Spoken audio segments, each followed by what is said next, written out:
Yeah, we're live. Hi, guys.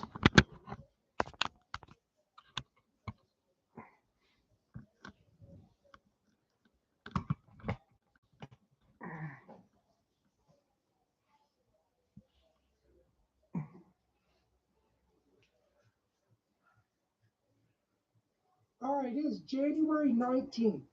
We are one day away from Donald Trump being inaugurated as President of the United States. We are 24 hours away. We have got a lot that has transpired in the past week alone. We've got a peace negotiation that is underway. We have a major app that has just been shut down, affecting hundreds of millions of Americans, small businesses, entrepreneurs. Wait till we get into that. We've got a lot to talk about on that. We've got things that are happening with Trump and him rubbing elbows and getting cozy with big tech giants. Why? All of a sudden, these people hated Trump, but now all of a sudden they're drooling over him. All of a Hey, sudden they're Diane, rolling good to out see the red you. carpet for Trump. All of a sudden they're changing the way they allow their platforms to operate. What in the world is going on? There is a lot of alarm bells that are ringing for me. Okay, Diane, I don't know if he's pro-Trump or is he aware of Trump, so I don't really know. So I'm learning the same as you here. And I want to present all these today. And we've got a lot to talk about, and I'd love to hear your thoughts on this. So without further ado, let's go.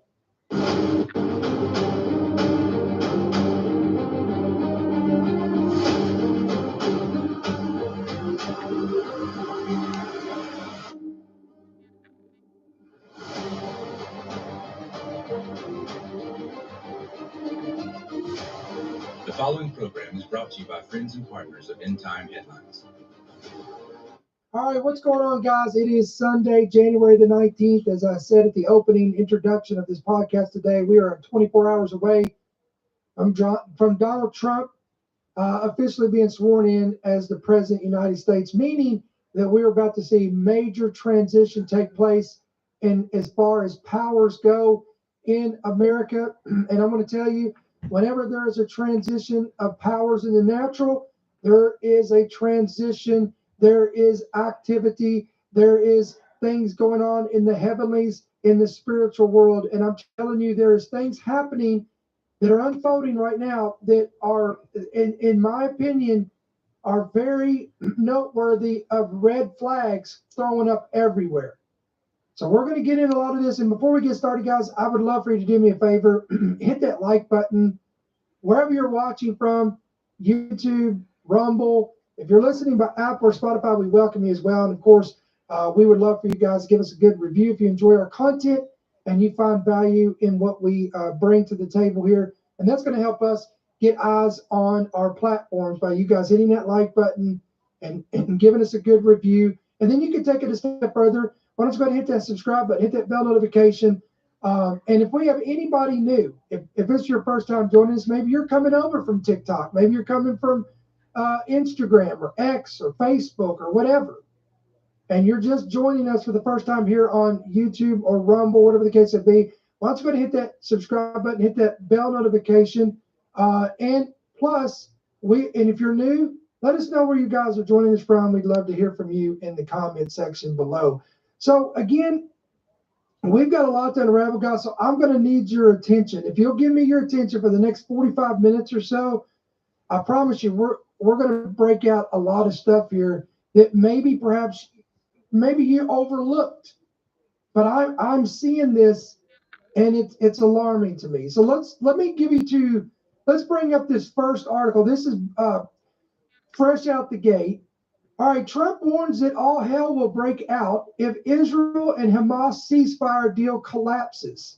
Now, as of the latest report, Hamas has freed 3 Israeli hostages under this Gaza ceasefire deal.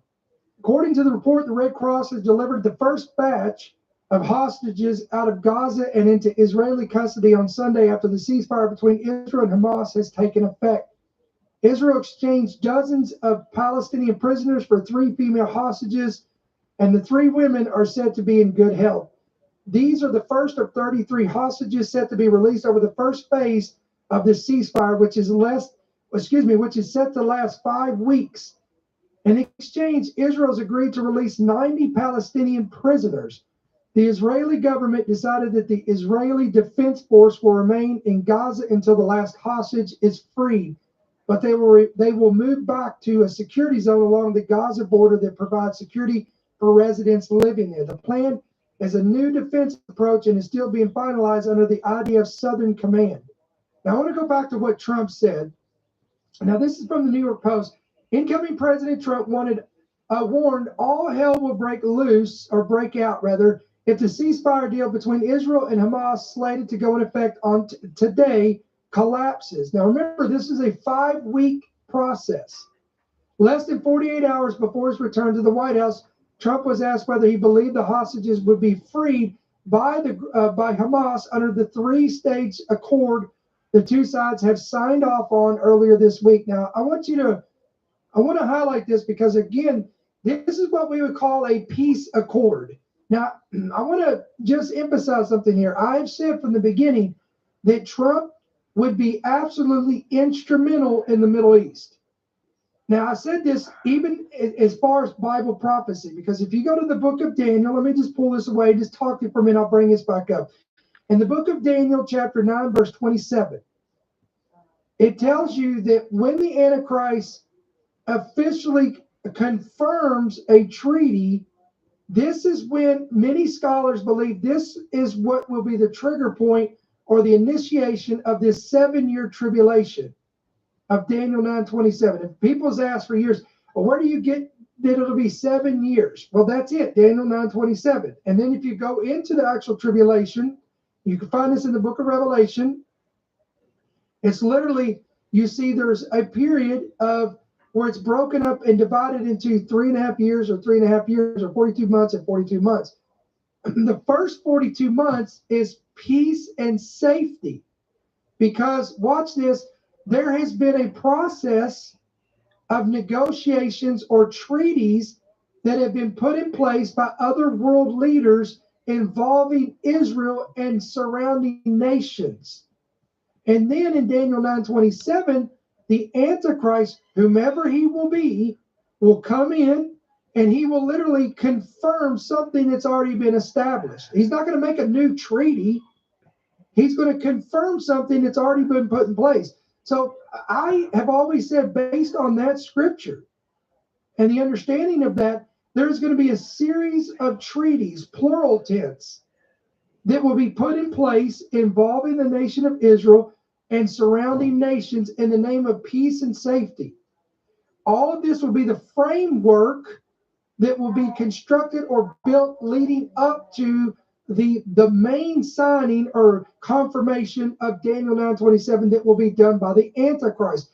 Now, again, this man, Donald Trump, will absolutely be instrumental in this process. Whether you love him, you hate him, you like him, you don't like him, whether you voted for him, whether you didn't vote for him, prophecy must continue. It must continue to accelerate. It will move forward. Okay? So, having said that, and this is why this is one of the major red flags that I have, because people are excited about this. Here is this initial peace and safety, okay? But we know that there is a principle based on what Paul wrote to the church at Thessalonica in his writings, and he says, for when they shall say peace and safety, then sudden destruction shall come upon them. Okay, and again, let me go back to the Trump being a vessel or an instrument to accelerate this process.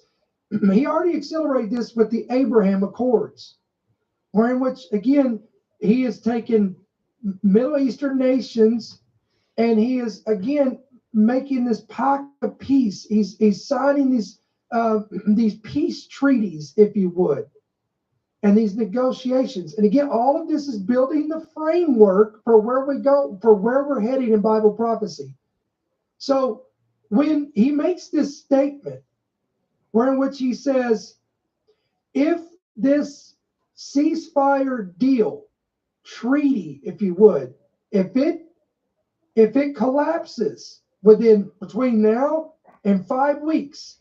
Now, before everybody gets excited because Hamas released 3 hostages, remember, they've got a lot left to release according to this deal over the next 5 weeks. If this thing collapses, as Trump is warning, then Trump is saying that all hell will break out. Now, guys, this completely agrees with this principle.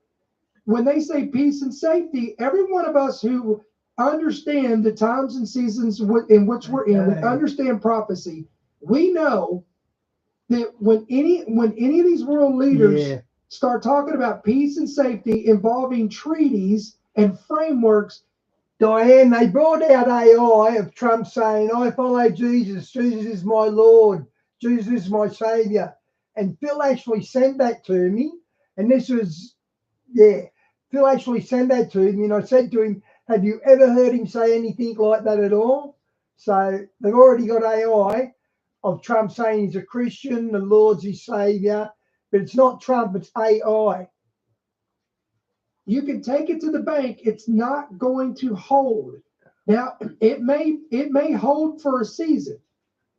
It may hold up for a while, a year, a couple months, 2 years, but eventually it will collapse because the only peace that's ever truly going to come on, somebody, is when Jesus Christ, the King of Kings and the Lord of Lords, makes sense, doesn't it, Messiah, returns and sets up his kingdom for 1,000 years.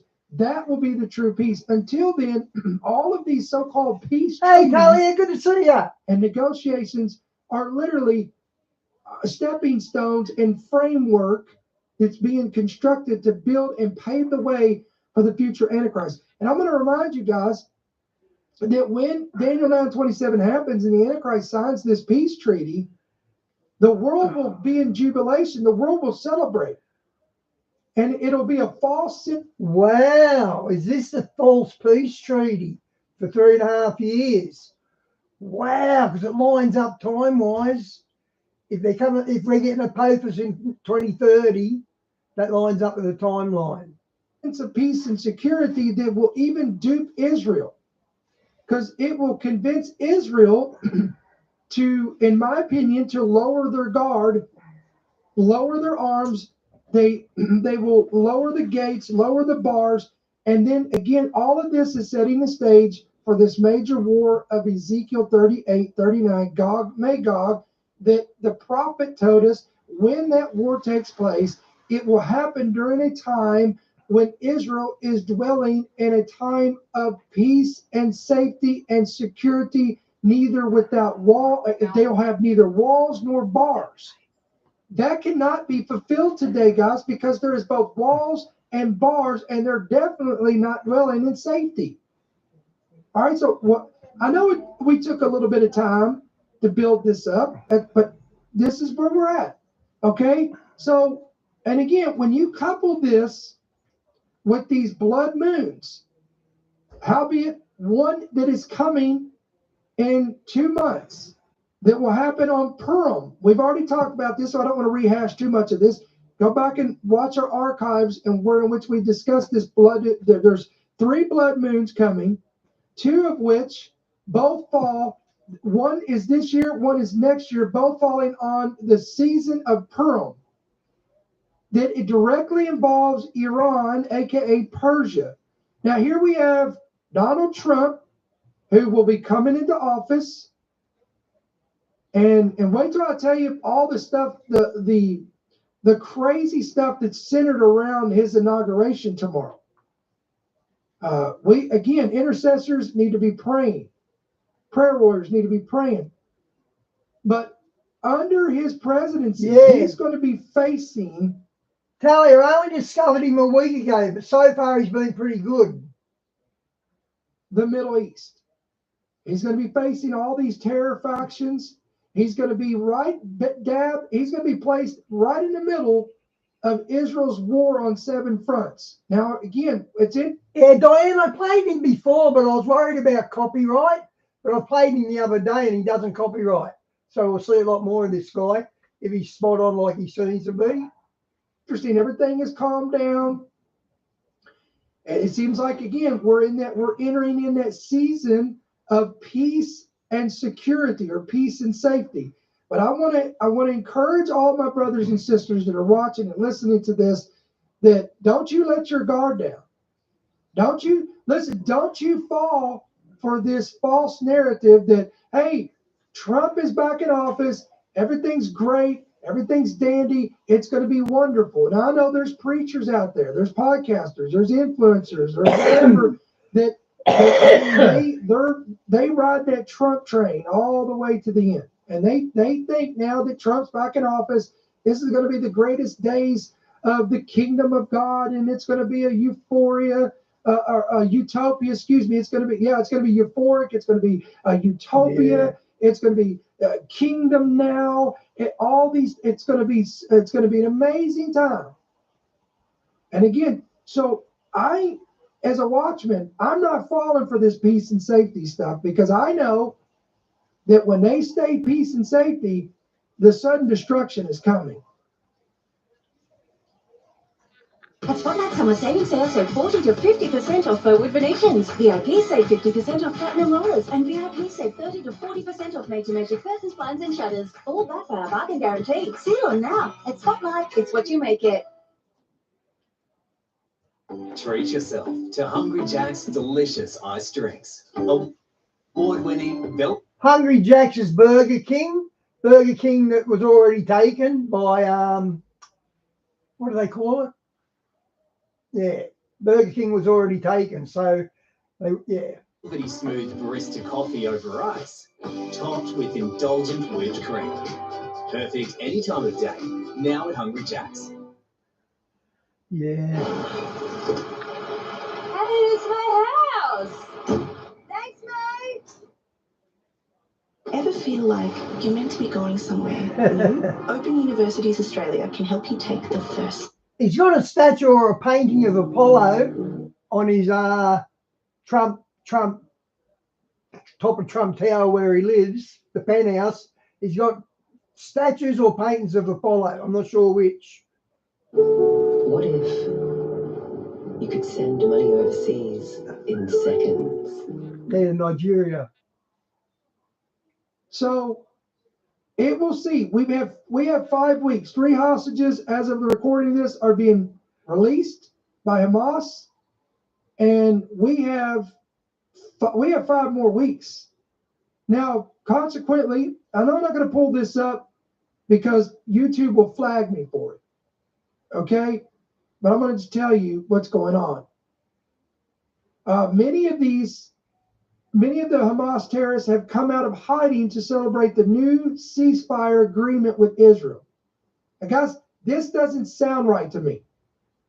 This is major red flags for me. Something's fishy about this. Shameless gun-wielding fighters were seen waving the green banner of their group and the crest of its armed militia. And again, there's all kinds of photos on this. You can go online. We're not going to post them because we don't want to get flagged. All of this is happening. And again, this, I've never seen ever in the 25 years. Wow, it's unbelievable. 25 years that I've been serving the Lord. 15 years that I've been in ministry with End Time Headlines, I've never seen one time where Hamas has celebrated a ceasefire. This group. Okay, that's a pretty good pickup. That's a good spot, mate. The last thing they want is peace. Yeah. This group does not want peace. They just look what they did on October 7th. That is the manifesto of their agenda. And that's all I'm going to say about that. So this to me is fishy. Something is not right, guys. I'm telling you, something's off. Something's not right. And it's weird. Why did his father go to jail, Di? Why did his father go to jail? Okay. Now, since we're on this train, let's keep riding on this thought here. Talk about things that are weird and don't add up. You remember the last time Trump was president, from 2016 to 2020. All of the big tech giants, we're talking about Jeff Bezos, we're talking about Mark Zuckerberg, we're talking about Bill Gates, because we can put him in, he's in the elites. All of these, Jack Dorsey, a former CEO of Twitter, all of them, even Google, all the Silicon Valley folks, all of them hated Trump.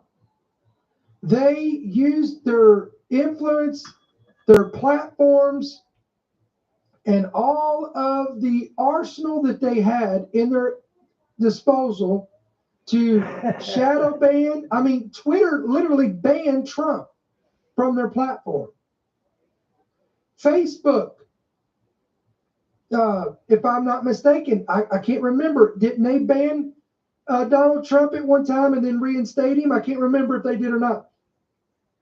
But YouTube, all of these platforms heavily censored, shadow banned, and banned or removed completely Trump from their platforms. That's true. And anyone that echoed what Trump said, they too met the same fate. Now here we go. We fast forward and we're in 2025. And now we have Trump that once again coming back into office as president of the United States of America.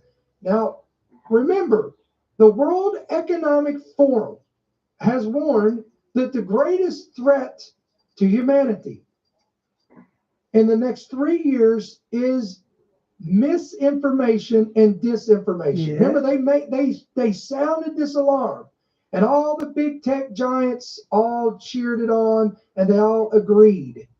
And this is why the censorship continues, the shadow banning continues, all of that stuff has continued to roll on as it was. Then all of a sudden, just 4 weeks ago, something major began to shift and change that caught my attention. I don't know if you paid attention to this, but all of a sudden, all of these same guys, now all of a sudden, they have changed their tune. Now they want to rub elbows with Trump. Now they're going to Mar-a-Lago to have dinner with him, to sit down with him. Diane, does that mean he's getting rid of the woke? That's what it looks like, that link you just posted. But talk with him. Zuckerberg, Bezos, even Bill Gates. Look at this. I want to show you this. Of all the people, guys, this is unbelievable. Look at this article. Bill Gates had an intriguing 3-hour dinner with Trump, and he said, quote, "I was frankly impressed." Now remember, this is the guy, and again, I got to be careful what I say here.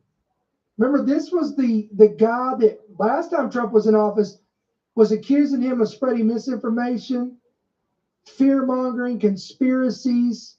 He was putting the American people in danger because Trump spoke out against certain things or certain policies that was put in place because of the pandemic. But now all of a sudden, billionaire Bill Gates, one of these many elites, has revealed he recently had an intriguing 3-hour dinner with Trump, and he was left frankly impressed by their sit down. Quote, "I had a chance about 2 weeks ago to go have a long and actually quite intriguing dinner with him." This was according to a interview with the Wall Street Journal. I hope Trump served him insects for dinner like he's trying to do to us. Microsoft co-founder said much of the wide-ranging dinner table chat focused on, quote, global health challenges. I want you to keep Shawnee, good to see at you. the forefront of your mind. Global health challenges. Quote, "I felt like he was energized and looking forward to helping drive innovation." I want you to keep that in your mind. There's a couple things I want you to put a little a tent peg up so you can remember this stuff. global health challenges, and Gates says that Trump felt like that Trump, or Gates says that he felt like Trump was energized and looking forward to helping drive innovation. The tech titan said of Trump, quote, I was frankly impressed with how well he showed a lot of interest in the issues I brought up. Well, what did Mr. Gates bring up? According to the report, they were joined by incoming White House Chief of Staff, Susie Wiles, and one of Gates' staffers. The four of us sat there and it was quite wide-ranging. Quote, I spoke a lot about HIV, and the Gates Foundation is literally working on a cure for that. Oh boy. We're at an early stage, and so he and the days accelerated the innovation, he said. So I was asking him if maybe the same kind of thing could be done here. Let me say that again. This is Gates and Trump having a conversation where in which Gates is telling him, we're working on a cure for HIV. Then he goes in and says that he, in the days, accelerated the innovation. So he was talking about Trump helped accelerate him and Gates both. Remember, and by the way, I just want to remind you, it was Trump that is the one who thrusted this out there. Remember Operation Warp Speed? This was a that had very little trial time, and it was pushed out to the American people. So you had a whole group of people that was literally the test patients, the guinea pigs. Let me read on here. So I was asking him if maybe the same kind of thing could be done here. Wow. And this is all going to make sense, guys. I'm telling you, I hope I'm wrong on the assessment I'm about to show you, but I'm telling you, I feel sick to my stomach about this. I feel something's off here, big time. And we both got, I think, pretty excited about that. Again, excited about what? The acceleration of the innovation. Okay, the cures, the innovations for these jabs. We talked about polio, and we were very close to getting that done. But if you stop, it'll spread back, he continued. And he was fascinated to hear what he could do to maximize the chance that during the next 4 years that incredible milestone would be achieved. Now, you may say, well, why is that fascinating? Let me show you this headline. Let me pull this up here. Trump and Biden officials begin talks on bird flu crisis. Well, let's see what the details of their talks are, shall we? Amid an escalating, and I highlight escalating, bird flu outbreak spreading in the U.S., federal health officials have begun to brief members of the incoming Trump administration about how they've responded to the crisis so far. And by the way, as a recording of this, in my state, in the state of Georgia, they have banned all poultry production because there has been bird flu that's been detected at a major poultry distributor here in the state of Georgia. Quote, we sent them all the information on our work, said a Biden administration health official familiar with transition briefings within the Centers for Disease Control and Prevention. It's the first indication that the two administrators appear to be working together to prioritize the H5N1 response.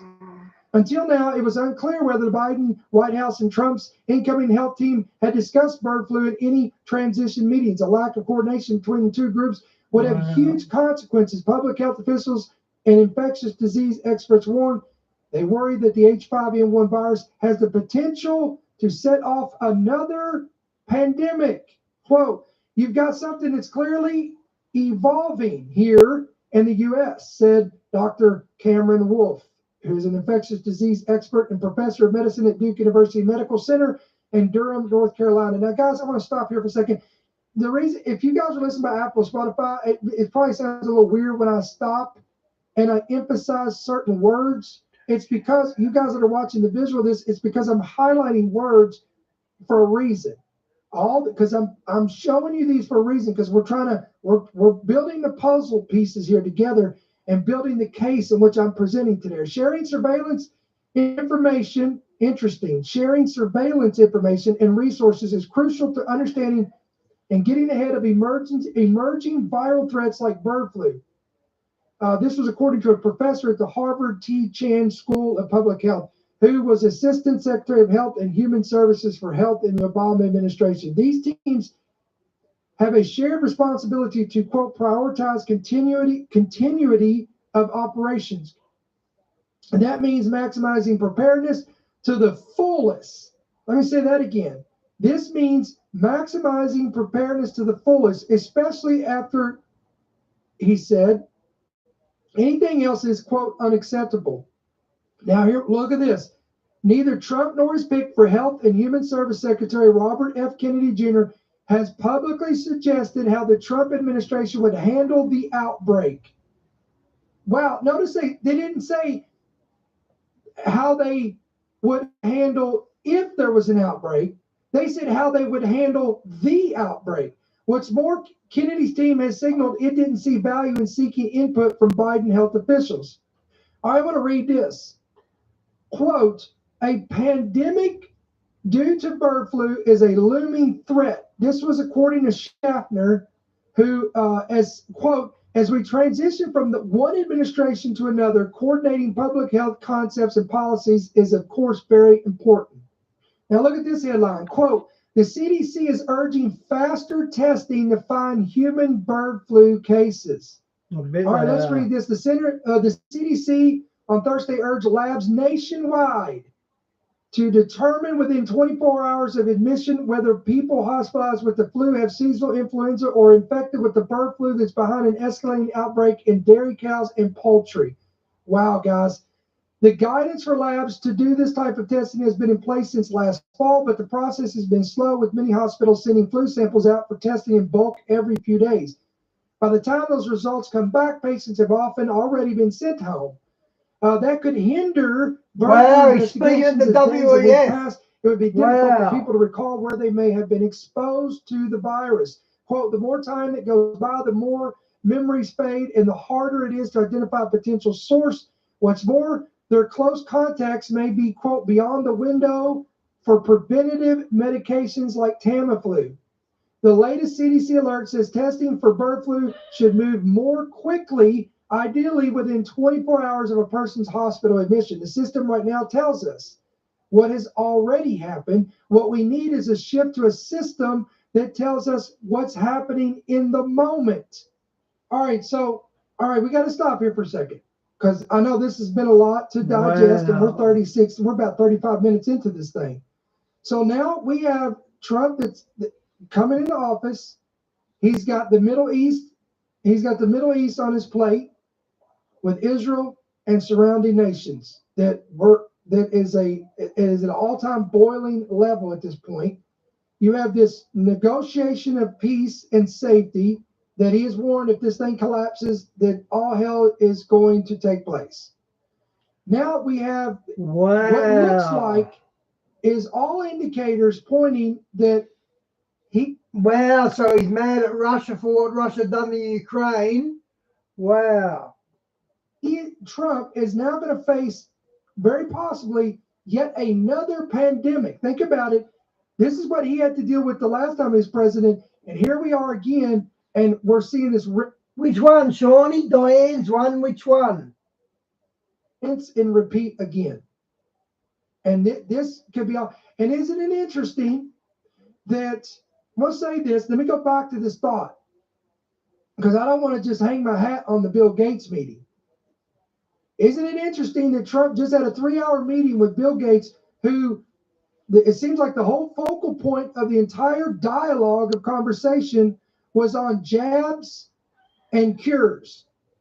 And he is stating that he was impressed with Trump and how Trump is wanting to work hand in hand with Bill Gates. What in the world is going on?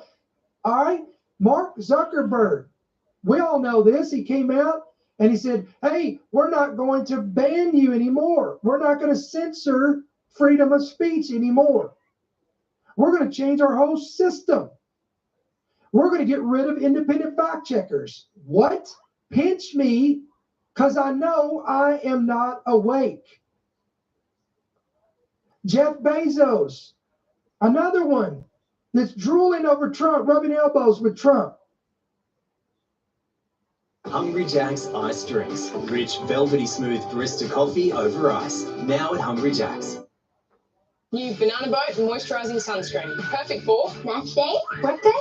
every day. Save up to 25% on 2025 travel with G-Adventure's Great Adventure Sale. You choose the trip, then we do the planning, organising, guiding, driving, translating, navigating, re-navigating, and almost everything else. Spots are limited. Book today. Say goodbye to expensive scratch repairs once and for all. This groundbreaking car spray will make your car look brand new without costing. What is going on, guys? This has got me concerned. Okay, now please don't give me this whole, well, they all fear Trump and they know he's the sheriff in town and they don't want trouble with Trump. Guys, they're not afraid of Trump. Shawnee, that's a good idea, actually. Realize all these people, you realize what kind of power and what kind of involvement all these people have, and the groups that are all interconnected with one another. Are you kidding me? Something doesn't smell right here. Yeah.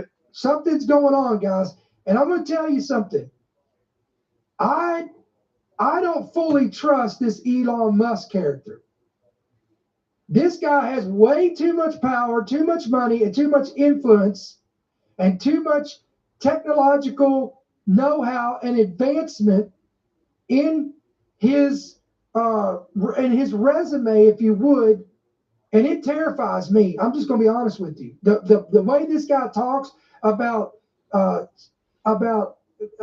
and he dressed up as a Baphomet at Halloween last year, remember? Biohacking and transhumanism and wanting to put chips in people's brains, and the fact that he bought X, and now he's one of the potential buyers for TikTok. Can we talk about that for a second as well? And I'll go back to this, because I told you we got a lot to talk about. So much has happened. So now the TikTok's going to get banned. It's not. It is. It's not. It is. And then yesterday it was taken down officially. But look at this. This is from Fox News. TikTok begins restoring service after Trump vows day one executive order. Now look what it says here. TikTok said it was in the process of restoring operations in the U.S. on Sunday. Now, guys, I pulled up my phone, and sure enough, look what it says here. Let's see if we can zoom in. Let me put on the camera, and look what it says here. It says, "Welcome back. Thanks for your patience and support. As a result of President Trump's efforts, TikTok is back in the United States. You can continue to create, share, and discover all the things you love on TikTok." So, again, guys, I'm telling you, this is weird. Everybody hated Trump's guts. Now they love him. Guys, I just went out in the lounge room and they had Trump up on the TV talking about threatening Russia. The things he said to Putin and Russia, they're full on war. He just basically declared war on them. I'm pretty stunned at that. I thought he would end that war peacefully, but he's basically said to Russia, unless you pull out, you give me no choice to then trigger my whole defense against you. He basically said that to him. Wow.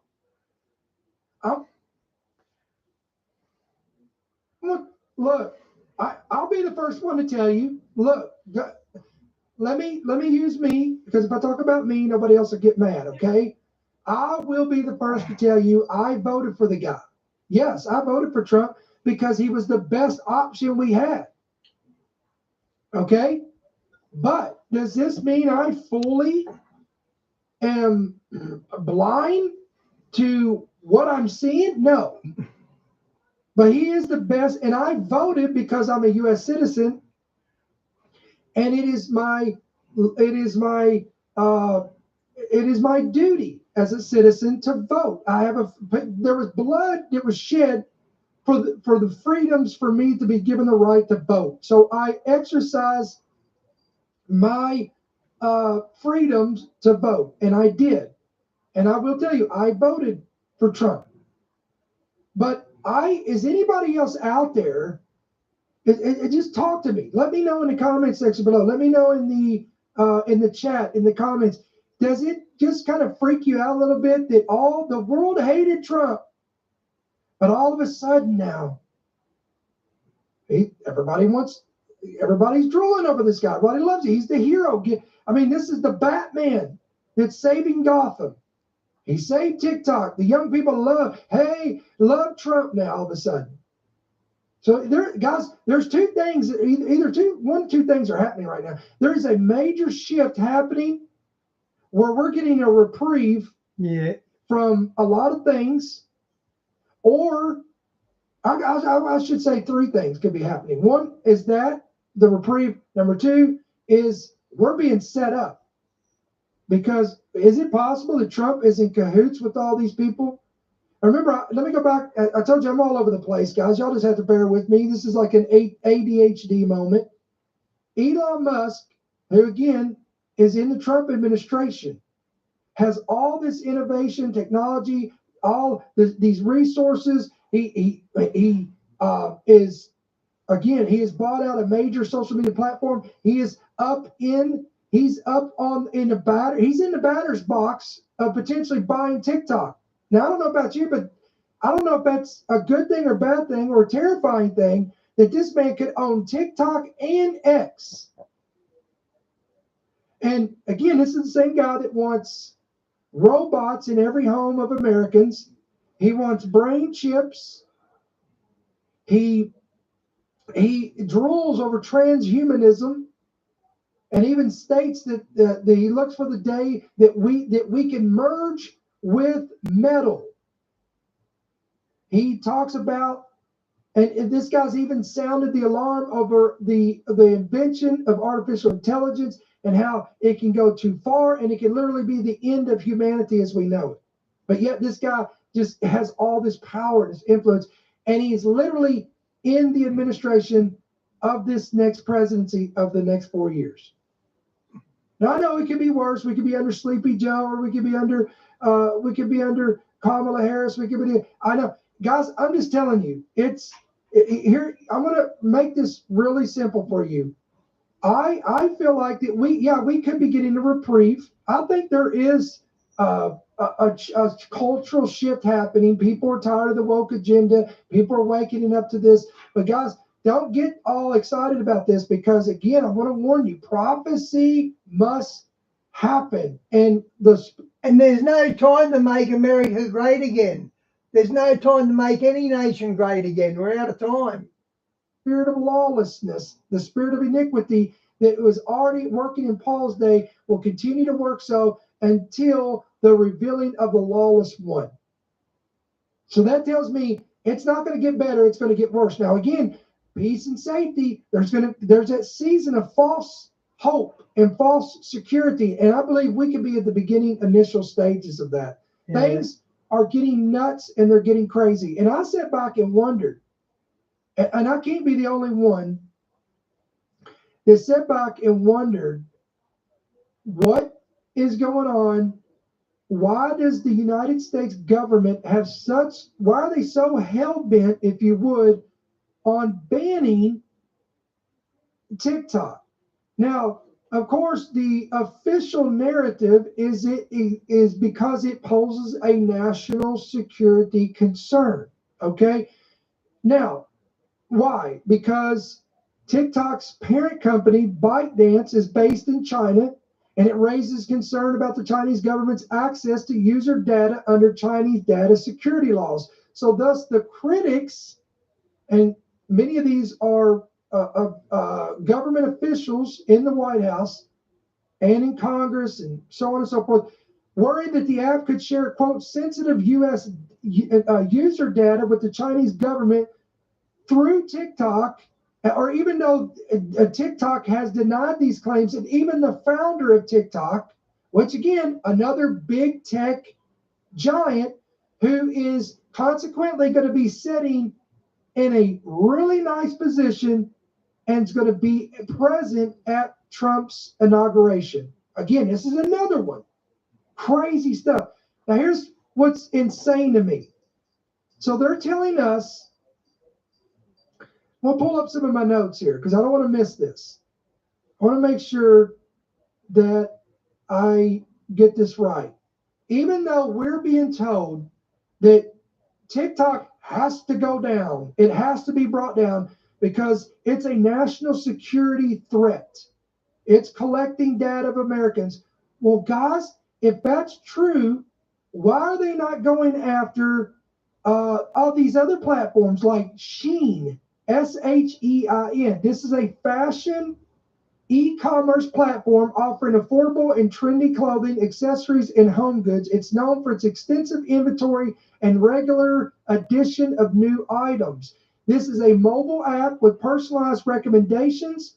It gives discounts, etc., etc. It's very popular in the United States. Then you have Temu.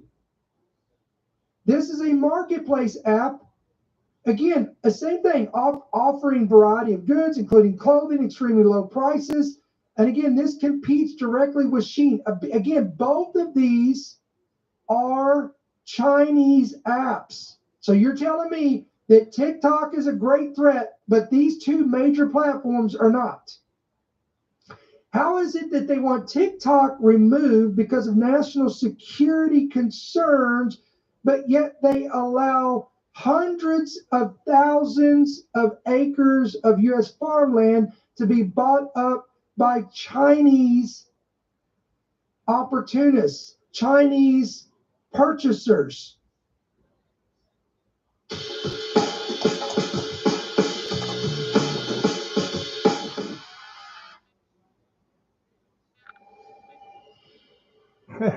Just the two of us.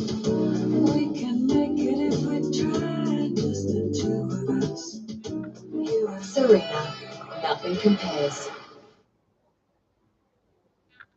Relax with the new Santo range from Mimosa. Stylish and comfortable, Mimosa is perfect. What if your card offered you benefits?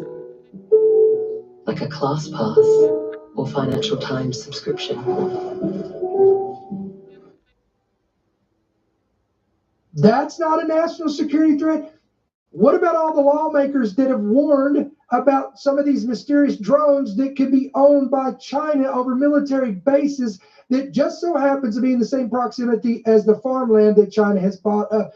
Well, let's talk about the Chinese spy balloon that this current administration, the same administration that was hell-bent on bringing TikTok down.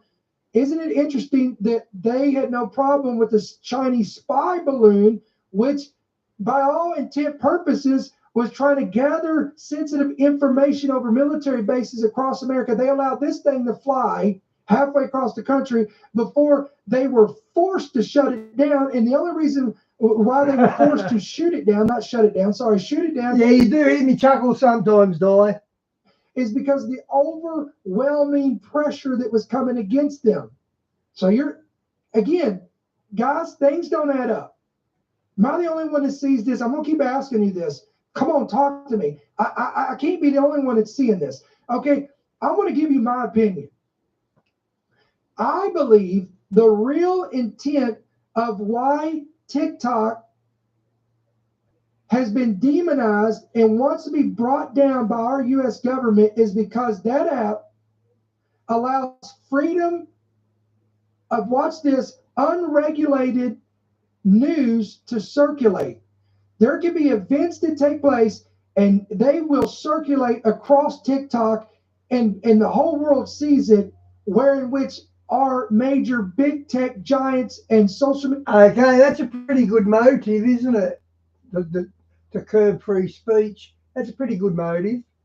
Platforms over here have heavily regulated everything that comes out of these things and goes through them. Anything you post or you share, it goes through this entire algorithm. And if it doesn't fit the narrative, it will disappear. It will fall off the grid. It will be hidden. It will be shadow banned. And no one will know what's going on except for the narrative that they give you. I'm telling you, there was events, guys, even what happened up there in the Appalachians with Hurricane Helene.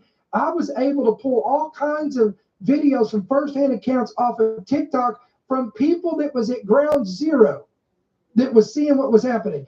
Meanwhile, the U.S. government was telling us, FEMA's got their back. FEMA's doing a great job. FEMA's right there in the middle of it. No, they weren't. And we would have never known that if it weren't for TikTok. And we could name all kinds of other events and other disasters that were in which people that was right there, eyewitness, ground zero, and they were able to use this platform to be able to get the truth out there. And I'm going to tell you something.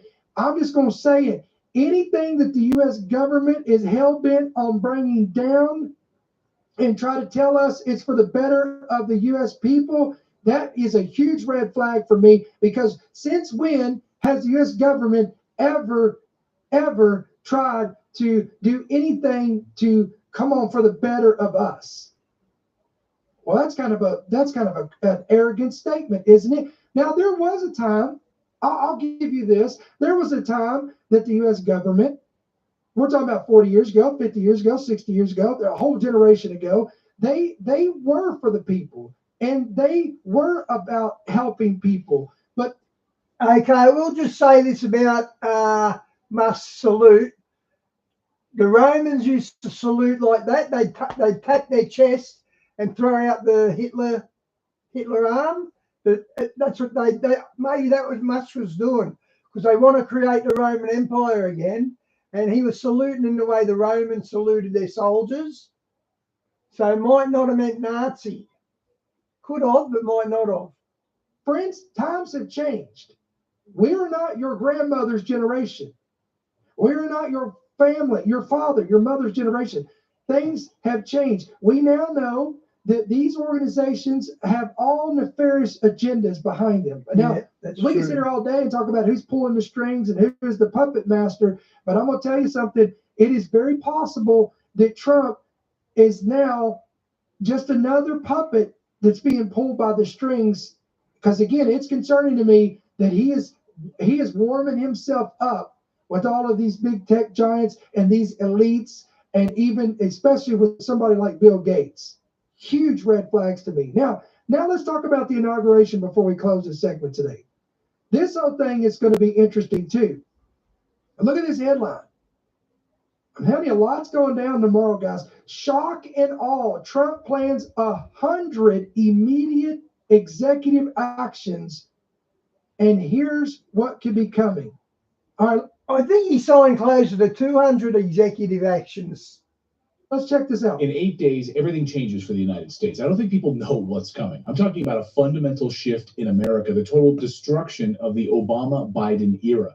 According to sources I've spoken to, President Trump is about to unleash the largest bomb of day one executive orders that we've seen in American history. That means within 1 hour of putting his hand on the Bible, taking the keys back to the White House, President Trump is scheduled to put his name on hundreds of executive orders immediately. So buckle up, folks. This is going to be big. So let's go through some of the huge details of what we are expecting in just a week's time. So within hours of the president taking the oath of office, President Trump is set to unleash a tidal wave of executive orders, hundreds of them, designed to obliterate the Obama-Biden legacy. If past is prologue, we can actually look back to 2016 for some clues about what's coming. But make no mistake about it, this time it'll be much, much bigger. So back in 2016... Okay, didn't know the Germans got that from Mussolini. That changes the program a bit. Trump hit the ground running. On day one, he signed executive orders to begin construction of the border wall, withdraw the... Let's just say, for argument's sake, it was a Roman salute. Pretty poor choice of salutes, considering how it looks when you do it. United States from the Trans-Pacific Partnership. Give the middle finger to environmentalists, expediting environmental reviews for infrastructure projects. He also froze federal hiring and took steps to undo Obamacare. Now imagine that, but doubled, tripled, or quadrupled in scale. Reports suggest Trump plans to reclassify thousands of civil service positions to ensure loyalty, reinstate travel bans to secure our borders. So we should have a travel ban, an immediate deportation, and immediate consequences for the mother country that knowingly sent these people here. Use a machete to basically slash regulations to reignite American industry. This isn't just hitting the reset button, guys. This is smashing it with a sledgehammer. This is why the left is panicking right now. They know that within 3 hours of Trump ascending to office, he will dismantle the policies they've spent years building. And okay, now I want to interject something here. This is why it is crucial and imperative for us, intercessors, prayer warriors, to pray for Donald Trump, because I believe, guys, he's under tremendous amounts of pressure. I believe that he is being pressured by the elites and by these people to be swayed in a direction that he probably doesn't even want to go in. But we don't know what goes behind the scenes. We can sit here and be keyboard warriors and say, well, I think he should do this, and I can't believe he's doing that. But we don't really know. We truly don't know what kind of internal pressure that this man is under. And if he's getting ready to flip, come on, the tables, as what we're seeing here with these executive orders, guys, I'm telling you, remember at the very beginning of this introduction of this podcast, I said what goes on in the natural reflects the spiritual and vice versa. So if you've got this major transition of power coming into play, there is principalities and powers at work. I'm telling you, the things that this man is going to try to reverse and dismantle, it is going to stir up the very gates of hell. And if Satan, watch this, come on, I'm not contradicting myself if you're paying attention. If Satan knows that he cannot stop Trump from dismantling some of these things, then you know what he'll do? He'll draw people into Trump's path to try to sway him or try to make him capitulate or compromise. Could this be what's going on with Gates and Bezos and Zuckerberg? And they're all, could all these guys be just the hook, the bait and hook? They're trying to trap Trump. And this is, I'm telling you, something is off. And again, I'm going to keep saying it. Again, every bell and whistle is going off. And this is not going to be just a normal inauguration. It's already unprecedented because they're moving it indoors. There's massive security risk. There's the amount of police officers and National Guards that's involved. And I'm going to show you some more stuff like that in just a second. Here, let's go on here. The Obama-Biden era isn't just ending. It's being erased. It's a globalist agenda that is being erased, and I cannot wait for it. So what's on the table for day one of 2025? Well, let's start with immigration. It starts right there. Trump plans to reinstate travel bans, not just as a matter of policy, but as a matter of national security. Reports suggest he's preparing mass deportation, stricter border enforcement, ensuring that the Darien Gap Panama pipeline of illegal immigration stops cold. Number one, we're closing the border. It's going to be closed very strongly. It's going to be closed. And we're going to have to take people out that are criminals. We have people from jails from all over the world and from mental institutions. And as you know, they're going to have to be removed. And we're going to be really governed by common sense. These are the principles of common sense. We're not going to be governed by stupid people. On the economy, expect new orders slashing regulations that have strangled American businesses. Trump's energy plan, by the way, is set to turbocharge independence by reopening federal lands for drilling, oil drilling, reversing Biden's crippling green. Shawnee, I don't know if they lock us up for doing that. I'm not sure. I don't do it, so I wouldn't know. Agenda. But it's not just about oil, coal, and natural gas. It's also about critical minerals in the United States. One of America's biggest blind spots right now is critical minerals. The United States has some of the largest untapped reserves of essential minerals like copper, lithium, uranium, and other rare earth elements, which are vital from. Which, by the way, all of these, you go research it, can be found at some of these, consequently, can be found at the site of some of these major disasters, or actually all of them. Hawaii, the Appalachians, and California. There is types of minerals that were there, that have been there, and I don't want to get into that because again, I don't want to get flagged on that. But y'all need to go do real research to on that. construction, to computers, to EVs, to renewable energy technologies. We're going to put the miners back to work. Trump's focus on domestic mining isn't just about jobs. It's about securing America's supply chains, reducing our dependence on foreign nations like China for these resources. We get a huge amount of our enriched uranium, by the way, from Russia.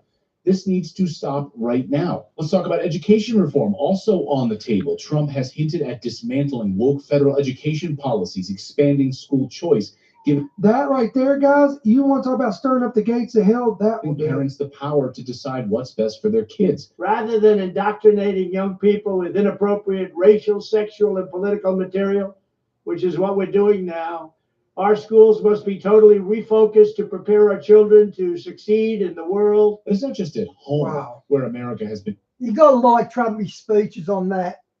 taken advantage of. It's on the global stage as well. So let's talk about Europe. For years, the United States has been the economic engine propping up Europe. They sell us 20% of the goods, but what do we get in return? A massive trade deficit. Now, I lived in Europe for years. Tell you, he done the salute like the Romans did. He tapped his chest and threw his arm out. I agree it might not have been a Nazi salute. Probably was, but there is room to doubt there. And let me tell you, But he should have known better anyway. I go to the store and try to find like an American product on their shelves. You won't find it. You won't find anything like this. Oh, you want to pick up some Lysol wipes to clean your countertops? Sorry, can't buy it there in Europe. You want some like beef stock to make your soup? Sorry, you're not going to find it. You want some organic, like half and half for your coffee? Sorry, you're not going to find anything like this. You're going to get these generic, crappy European brands, whether it's laundry detergent or basic household goods. All you'll find are subpar European brands. And this isn't just anecdotal. The numbers tell the same story. Our trade deficit with Europe stands at an eye-popping $131 billion. That's not trade. It's a subsidy. Plain and simple. We are propping them up. Trump understands this better than anyone. He's not just going to level the playing field. He's going to tip it in America's favor. The days of Europe freeloading on American prosperity are over. It's not just Europe, though. Let's talk about Canada. Over the past few days, Trump's comments about Governor Trudeau have sent the liberal media into a frenzy, and of course, for good And reason. again, guys, this is 8 days. Oh, or when was this published? This was 6 days ago. So a lot has happened even in that 6 days. Trump called out how the United States has essentially been subsidizing Canada's economy for years, whether it's lopsided trade deals, unfair tariffs, or energy policies that put American workers last. Canada has benefited from our generosity while giving us very little in return. I said to Trudeau, I said, why are we subsidizing you $200 and $250 billion a year? He said, I really don't know. And I said, well, I don't know either. I said, what would happen to Canada if we didn't? He said, Canada would be obliterated if that happened. I said, then Canada should be a 51st state. The free ride is over. I got to admit that's pretty fair. Next, let's talk about Greenland. The liberal media ridiculed Trump when he floated the idea of purchasing Greenland from Denmark. But let's not forget the historical precedent here. Thomas Jefferson made the Louisiana Purchase in 1803, doubling the size of the United States for $15 million. Critics called it reckless. Sound familiar? Then there's Harry Truman, a Democrat, who proposed buying Greenland in the late 1940s because he understood its strategic importance, both for mineral resources and national security. What Trump suggested isn't crazy. It's actually pretty visionary. You might not like it. It depends on where you stand on the issue, but it doesn't matter. Greenland is rich in resources, critical minerals. Its strategic location in the Arctic makes it a key player in global security. Trump recognizes this just as Thomas Jefferson and Harry Truman did. And finally, Panama. When Jimmy Carter handed the Panama Canal back to Panama in 1977 for $1, it came with one condition: neutrality. But neutrality is a distant memory. Today, China has a significant influence over the canal, creating a choke point that directly threatens the United States' interests. But the canal isn't the only issue. Just south of it lies the Darien Gap, which we've covered extensively here on this show, a dangerous stretch of jungle that's become a pipeline for illegal immigration into the United States, including military-age men from China. Heck, even 60 Minutes, liberal 60 Minutes, highlighted this alarming trend. This isn't just about immigration. It's a national security concern. Migrants from China are now the fastest growing group of people entering the United States illegally from Mexico. China? So bottom line, a massive wave of executive orders, a complete reset of failed globalist policies, and a clear plan to put America first. Trump's day one agenda isn't just about undoing the Obama-Biden era. It's about building a stronger, more independent future for this country. And as we've seen with Europe, Canada, Greenland, Panama, the message is clear. America will no longer be taken advantage of. The free rides are over. All right, guys. So again, we're not going to go through all of these. There's over 100 executive orders that will be signed. Now we know one of them is going to be to reinstate TikTok, which they already have. So there's going to come a buyer. I guarantee. I don't think they're going to allow TikTok to collapse because it is a major, major contributor to the U.S. economy. We don't really understand. Now, look, I know a lot of the older folks like me. You're not big on TikTok. I used to not be either until I realized, again, I don't want to rehash this, but there's a lot of information on there you can find, but you won't find on other platforms. That's what I use it for. And we try to reach people there. We have a page on TikTok because we want to reach people that we can't reach on Facebook or Instagram or whatever the case may be. Because a lot of our reach will go a lot further there on TikTok than it will on these other suppressed platforms. Okay, so I believe there's going to come a buyer. Now, who that is, I don't know. Will it be Elon Musk? Will it be somebody else? Time will tell. Now, I thought this was interesting as well. Check this out.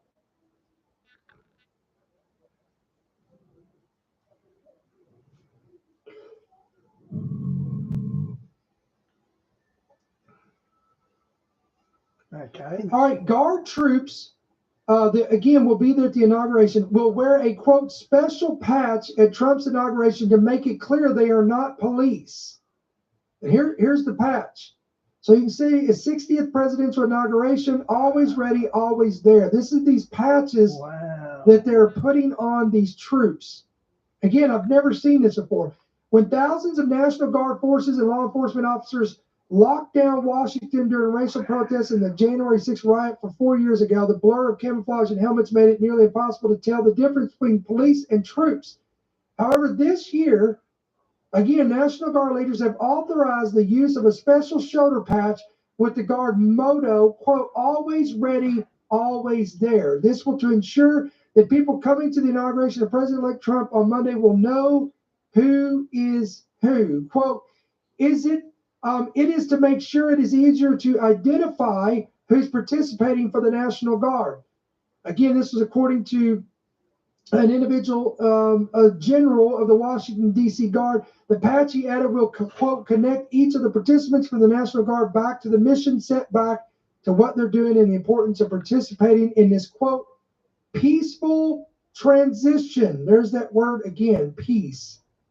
All right, guys, I know this was a little bit longer today, but we had a lot to cover today. So, again, tomorrow. Okay, I like that, dude. We'll be hearing some more of him. What was that one?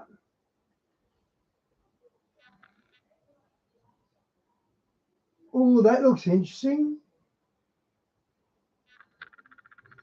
There is an urgent recall on solar home batteries. Affected batteries may overheat and catch fire, resulting in property damage, injury, or death. If you have an affected battery, immediately switch it off until it is remedied free of charge. Search LG Home Battery Recall to check. Tell him, honey. Oh, so we took this trip to Bali with the kids. And he took a big trip in Bali. All right, everybody, welcome to The Big Picture. I'm your host, Larry Ragland. Y'all just go ahead right now. We're going to tell you I'm on StreamYard. I have not used StreamYard in a long time. Okay, I'll do that one tomorrow, guys. Okay, where is it? Yeah. Do that. Well, then I'm going to do this. I mean, it.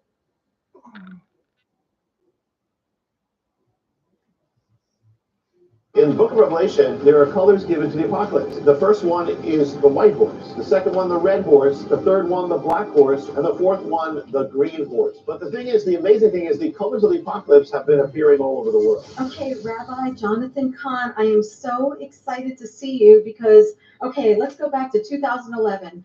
2011 is when I first met you and I heard your teaching on the Harbinger, and I was like, what? How could he figure out? I mean, I know it was through the Lord, but how could he figure out these patterns?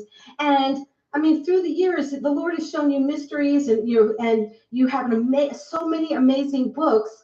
But anyway, yeah, 2011, and I had the privilege, and it was a blessing to be able to produce your shows on Sid Roth's programs. But there's another thing. We have another connection, and you and I both got saved by reading The Late Great Planet Earth. So Wow. So many people have were turned to the Lord from that. That began my journey from being an atheist at like 13 years old, 14. And then it was about 6 years later when I got hit by the train that I came to the Lord. That's how I came to the Lord. But it was the Laker Planet Earth that turned me from being an atheist. It was amazing. And how Lindsay just went to be with the Lord, but he touched so many people. And yeah, that show that we did on Sid for The Harbinger, which was again 2011, actually was just before The Harbinger came out. It was like a few months before, but that was the first ever program I did on The Harbinger or any book I wrote. That was the first book. Well, I remember where I was sitting when I heard the teaching, and I mean, I almost fell out of my chair because it was so. And I think I know what your key is. I know how you get these revelations. In back of you, okay, I have a keyboard, but you have a keyboard in back of you, and I think you're a worshiper. And so I think that's how you get these amazing revelations. But okay, now your new book, The Dragon's Prophecy, Israel, the Dark Resurrection, and the End of Days. I mean, this is unbelievable. And it's like the mysteries in there, the patterns that the Lord has shown you, and not only for what has happened recently, but for the future too. So, okay, why do you think this book has become the #1 bestseller? Yeah, well, first, Jenny, I was not even planning on writing this book. I was writing another book, and the Lord interrupted me and said, "This is the book you have to write." Hey, Vas, good to see you, mate. Second, I've never written a book so much opening the end times, and really what's happening now. I mean, so much is unfolding now. So much is happening and accelerating, regarding prophecy, regarding even things that touch on Revelation, touch on Ezekiel, happening now, and so much change is happening. I think that so many people. Tell you, he's got a book out called The Harbinger, but he does do it on Christian channels and goes right through it. It's about the omens in the Twin Towers, and it was so precise. I realised God was true because what he wrote about the Harbinger. So I like Jonathan Cahn. A lot of people don't like him, but he brought me to Jesus. So what can I say? Not only believers, but unbelievers are saying, what's going on? Yeah. There's got to be a reason. There's got to be something, or what is happening, or is this what the Bible said? And this book, as I'm writing it, Jenny, it actually, what I'm writing is coming true across the world. So it kept happening. I'm writing it, and then it's coming true. I had to keep updating it. Even after I finished it, it has continued to come true. Okay, so on October 7th, how does that tie in with Dragon's Prophecy? Yeah, well, it was a Friday night in October, and I was led to, I was at Beth Israel, the congregation I lead here in New Jersey, and I was to speak. I was led to speak about a mystery from the book of Leviticus, and this mystery actually foretold that there would be an invasion of Israel. It would take Israel by surprise. It would happen in the year 2023. It would happen in the month of October, would take place on a Saturday, would happen on a Hebrew holy day. And altogether, the mystery from the Bible ordained that there would be an attack, a surprise attack on Israel on the first Saturday of October of 2023. And the thing is, the first Saturday of October of 2023 was October 7th, the very day that the invasion began. And the thing is that I shared that mystery at Beth Israel on Friday night. The next morning it came true. And this is the mystery that really began the Dragon's Prophecy. And the thing is that this is one of the mysteries in the book that may enable us not only to know future events, but in some cases exactly when they will happen. And after I finished the book, at least 3 other mysteries from that, other events from that same mystery have continued to come true. Yeah, this is Bible prophecy that other people have not tapped into. I mean, it's mysteries that the Lord has shown you and patterns, including President Trump is in some of those patterns. I mean, it's unbelievably amazing. Now, can you explain what is the secret of the Sea Peoples? Yeah, well, this is, it goes to kind of the mystery of the enemy. And there's some people who believe in God, but they have a problem believing in the enemy. But you can't dismiss, you You can't explain what's happening in the world without that. And you cannot explain Jewish history without that. You know, in the book of Revelation, this is what, Jenny, when I was praying about what to do, what book to write, and the Lord was beginning to lead me, I was seeing this dragon, and I knew it was from Revelation, the red dragon in Revelation. That is the enemy. It's a symbol of the enemy, and he wars against a woman who has a crown of 12 stars around her head, who is Israel. So you have the dragon warring against Israel. You have Satan warring against the Jewish people. And so, that war has been going on for thousands of years, and it's amazing because it's really what you'd expect. Because, you know, what would you expect if you have a being that exists to destroy the purpose of God, and then you have a people who exist to fulfill them? You're going to have a war. And that's why the Jewish people have been the most persecuted people in the world, the most hated people, the most vilified people. That's why Israel is the most attacked nation, because you cannot explain it. You can't explain things like Hitler without the enemy. This is what the Bible says. So what happened on October 7th was all part of that ancient mystery. And the thing is that you know, the enemy is an imitator. So he imitates God. And so the thing is that, so what did God do in the modern world? He resurrected the ancient nation, Israel, brought it back into the modern world. So what's the enemy going to do? And a lot of people have never realized this, and you'll never hear this on CNN or anything else. The enemy is going to also resurrect an ancient people. Yeah, and he's gonna which people? It's gonna be an enemy people of Israel. Even Elon Musk said about, because he's the enemy. So he's gonna bring them back to war against Israel and to war against its right to exist. So I had to read up what I was going to say. Even Elon Musk said with AI, we are summoning demons. He literally said that. So who were the ancient enemies, arch enemies of Israel? They were called in the Bible the Philistines. Could the enemy have resurrected them? He already did. And this is not about the people. We got to pray for all people. They don't know what they're doing. But here's the thing. There's the people who have come into the world, in the modern world, they're called the Palestinians. The word Palestinian, people don't realize, actually means the Philistines. In fact, the word Palestinian in their language, they don't say Palestinian. The word is Philistini. They call themselves the Philistines, literally. And the thing is that as God is resurrecting Israel, the enemy, at the same moment, at every step, is resurrecting the ancient enemies of Israel. There's a people who are being conformed into their image step by step to war against it. So again, what we saw, you know, on October 7th was all part of that mystery. The enemy's behind it. And the thing is, you know, there was a place, Jenny, that the Philistines had their headquarters. It was their little strip. It was called Philistia in the Bible, the land of the Philistines. Well, today it still exists, but it has a different name. Today it's called the Gaza Strip.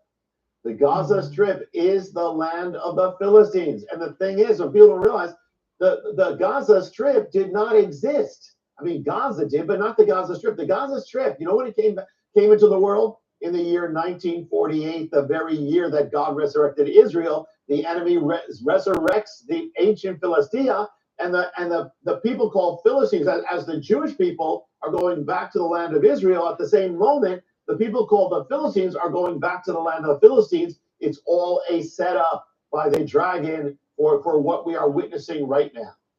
You know, it's like I always knew that Israel became a nation in 48. But I never realized what you're talking about and how the enemy tried to then, okay, you're going to do that? Well, then I'm going to do this. I mean, and you explain it way more in the book. Now, I didn't realize that Hamas is mentioned in the Bible. So explain that. Yeah. Hamas is actually an Arabic word, strange word because it's an Arabic word, but it's also an ancient Hebrew word at the same moment. In Arabic, it means the Islamic resistance movement or Islamic zeal. In Hebrew, though, the word Hamas, as Hebrew word, means evil, violence, and destruction. And so, and it actually appears in the Bible. And when you look, I opened this up in the Dragon's Prophecy, that if you look in the Bible, in the original language, for instance, it says in the Bible, it says in the Hebrew scriptures, Lord, save me from the men of Hamas. It says Hamas has risen up in the land as a rod of evil, and the land's filled with crimes of bloodshed.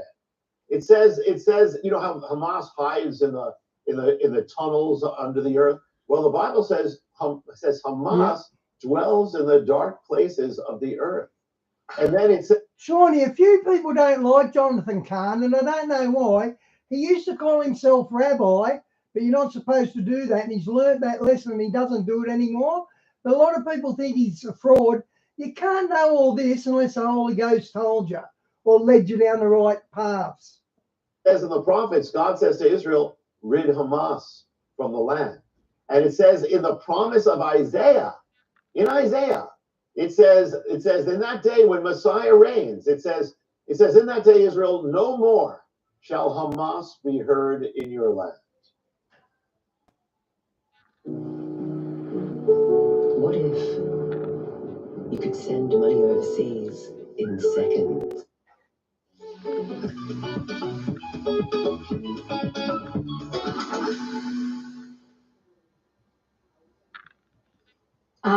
I had no idea about that until I read your book and the details that you just said. I mean, how could someone not believe in Bible prophecy? Now, you also explained in the book about that Adolf Hitler had a part in October 7th, even 9/11. Yeah, you expect, with this, if it's a war that's ancient and it continues, the enemy doesn't die.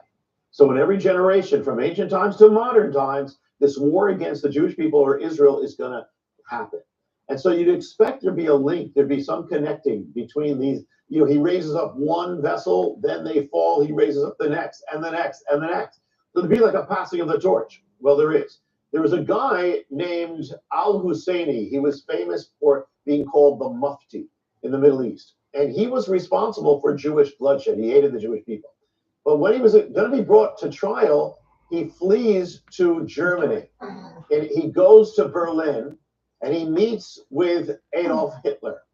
And he there makes an alliance, and he begs Hitler to bring the Holocaust to the land of Israel. Hitler said he would as soon as if he won all that, winning the war, he'll bring it to Israel. Well, the Mufti ends up working for Adolf Hitler as his employee. He broadcasts on Radio Berlin is Nazi hatred infecting the Islamic world. And then after the war, he's going to be brought to trial in Nuremberg as a war criminal. But he escapes and goes back to Egypt.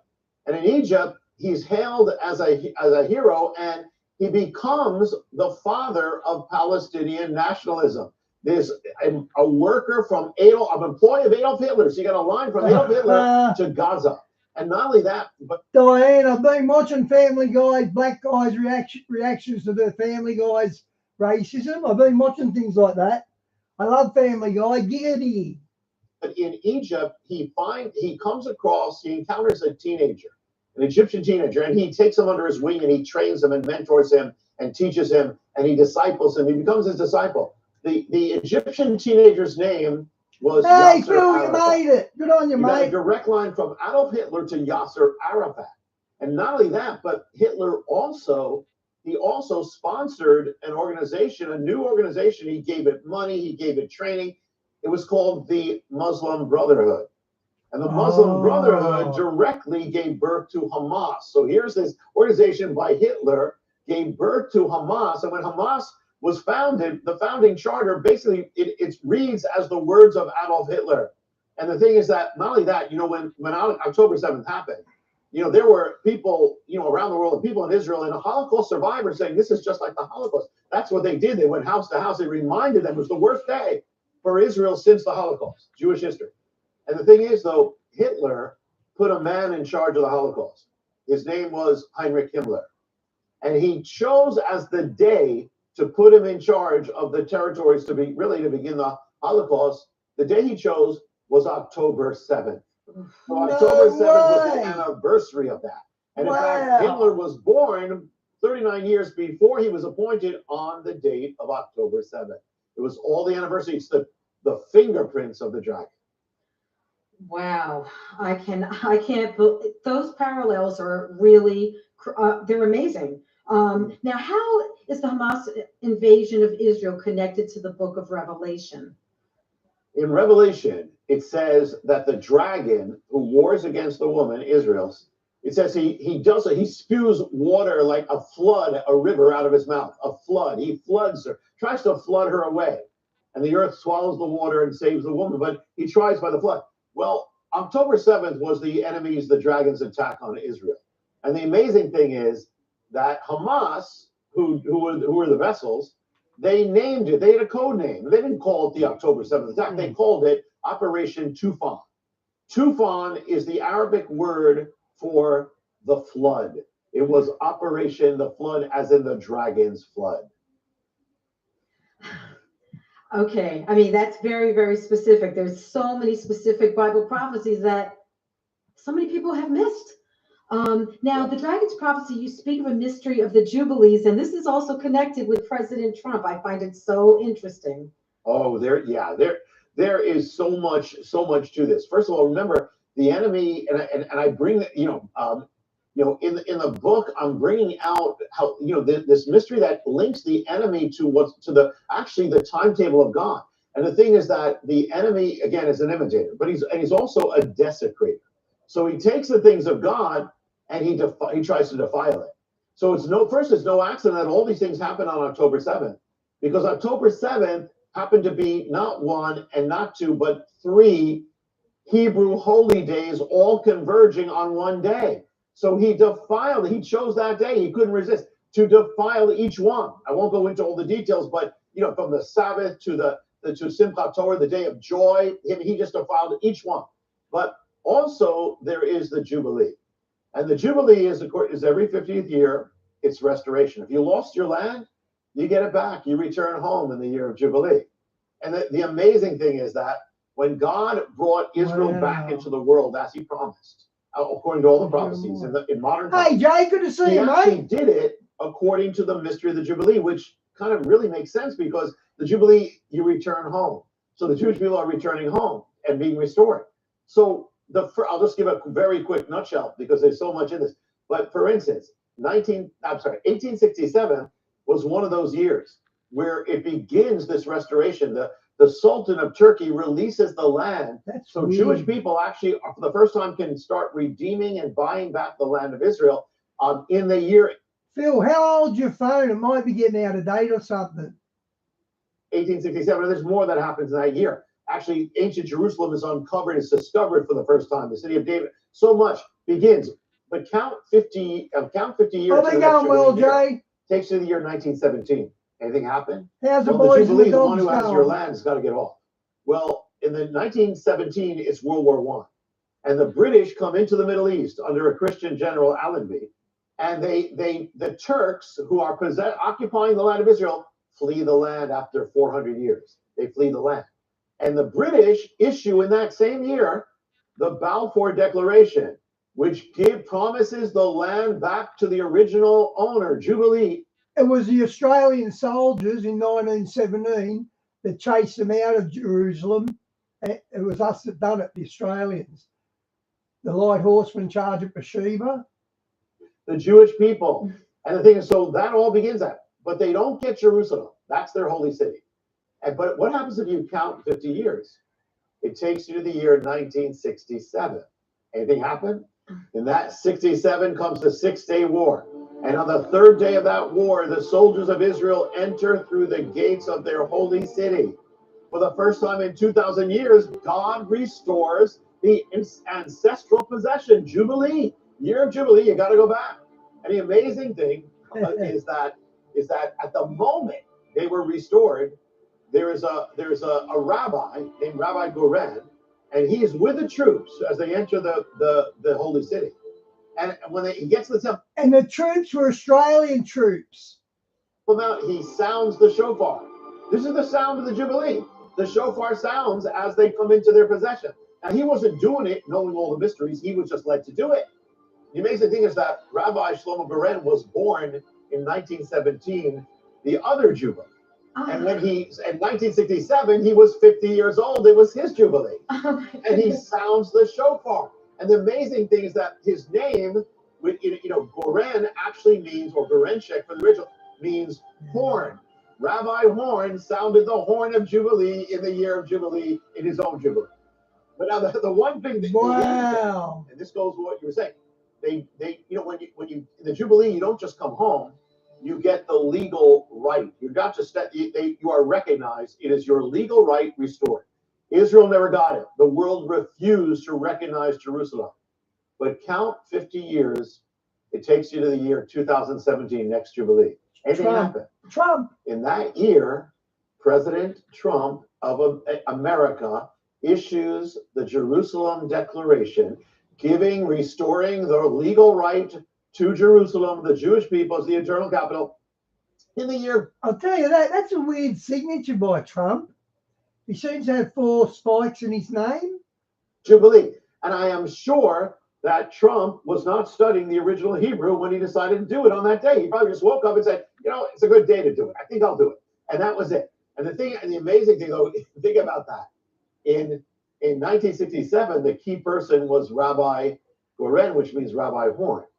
The key person in 2017 is President Trump, as in trumpet. It's no accident. So you got Rabbi Horn and President Trump. So God is amazing.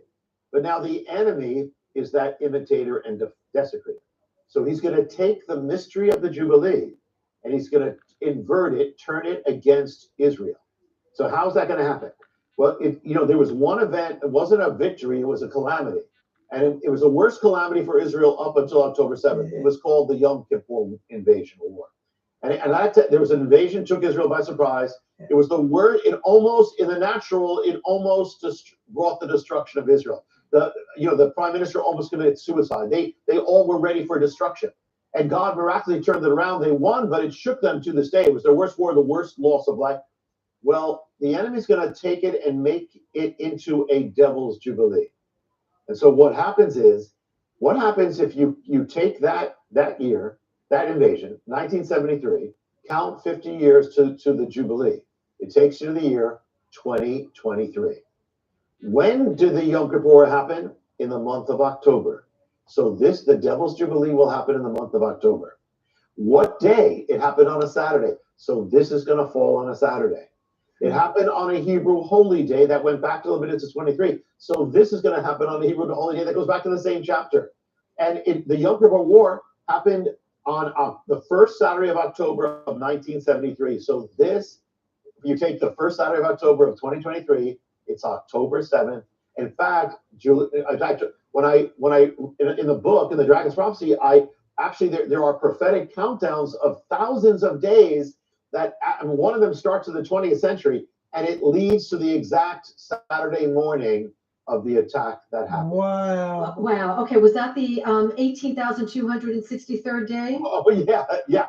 That's one of them. There's actually 2 countdowns, but the 18,000th one actually begins in 1973. I mean, and it ends up falling on the exact day. And the amazing thing is that the reason why it does is, there's a mystery to these things, but it's because of leap years. It falls on the exact day of that Saturday morning. In fact, when I told you at the beginning that when the Lord led me to share, at Beth Israel about this mystery, I was sharing about the 50-year mystery.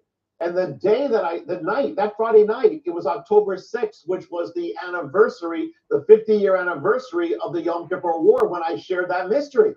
But the amazing thing is, because of leap years, when you take the exact number of days, it doesn't fall on October 6th, it falls on October 7th, that Saturday morning, the very morning it happened.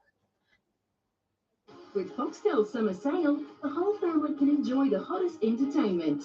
Explore the world's best drama. Cricket Live in 4K Ultra HD, plus Netflix. Your deal's too hot to miss with Foxtel. The Cheesecake Shop. Happiness baked here. Advance. It's worth shaping our future way of life. And coal, metals and minerals like those mined by Glencore help to make it possible. Oh, enough of the ads. Everything is so specific in the scriptures. Now, do you have to, I know we have limited time, but can you explain the wars of iron? Yeah, well, in the Bible, the wars between Israel and the Philistines, or which is the Gaza Strip, Philistia, were centered on iron. At one point, it says in the Bible that the Philistines didn't allow the Israelites to make anything of iron or metal. They didn't allow them, and they had an advantage. But once the Israelites got iron, they started winning under David. And the thing is that, and so it was all about that. And so it's amazing because when you look at the war between what just happened, what began, this is the biggest war between the Israelites and the Philistines since the Bible, what we're witnessing right now. And it's amazing because you get iron is all part of it. Number one, to defend Israel was called the Iron Dome.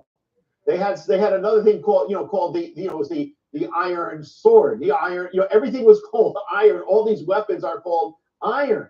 And the actual war was called Swords of Iron. The war, Israel called it. And that's actually in the Bible. It says in some of the versions, it says the Philistines stopped the Israelites from making swords of iron. So it's called Swords of Iron. I mean, there's so much. It really. I mean, okay, it's all in here, very, very specific and more details on it. Okay, now can you explain the colors of the apocalypse? Yeah, the largest part of the book of the dragon's prophecy is called the end of days. It's about what's happening right now, linked to ancient prophecies.